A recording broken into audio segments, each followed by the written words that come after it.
Madame, Monsieur, bonjour et bienvenue dans le JT de ce jeudi 16 février. Aujourd'hui, nous allons nous intéresser aux frais de repas des exploitants individuels, au rééchelonnement des PGE prolongé jusqu'à fin 2023 et au versement santé 2023.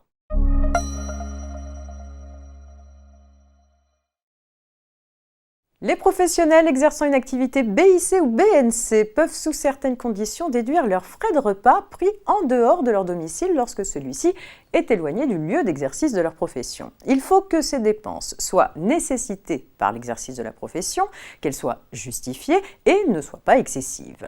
Pour 2023, la charge admise en déduction au titre des frais supplémentaires de repas est égale à la différence entre la charge effectivement supportée, éventuellement plafonnée à 20,20 € TTC, et la valeur du repas pris à domicile évalué forfaitairement à 5,20 € TTC. Il est par conséquent possible de déduire au maximum 15 € au titre des frais de repas.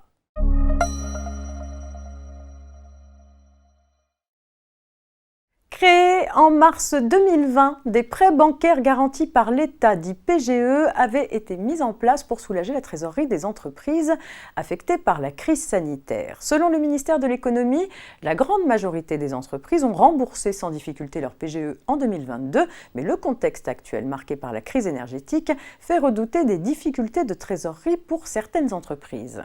Face à la prolongation de la crise, les conditions initiales ont déjà été assouplies à plusieurs reprises, spécialement concernant le remboursement des crédits accordés.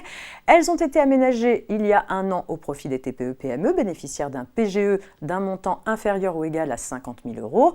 Une procédure simplifiée a été ouverte pour leur permettre, en cas de difficulté avérée, de solliciter le rééchelonnement de leur PGE avec maintien de la garantie de l'État. Cette procédure est prolongée jusqu'au 31 décembre 2023. Les entreprises concernées pourront donc encore bénéficier du dispositif spécialement mis en place pour étaler la durée d'un PGE de 2 à 4 années supplémentaires pour une durée totale de 10 ans au plus.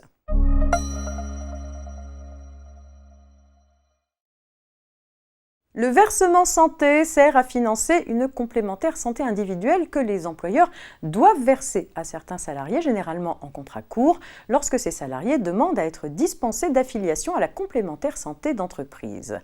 Les montants de référence qui servent au calcul du montant du versement santé dû aux salariés ont été revalorisés. En 2023, ils passent à 19,80 € et à 6,61 € pour les salariés relevant du régime local d'Alsace-Moselle. Attention cependant, ces montants forfaitaires sont utilisés seulement lorsque le montant de la contribution de l'employeur ne peut pas être déterminé pour la catégorie à laquelle le salarié concerné appartient. C'est la fin de cette édition. On se retrouve demain vendredi pour un dernier JT avant le week-end. Très bonne journée.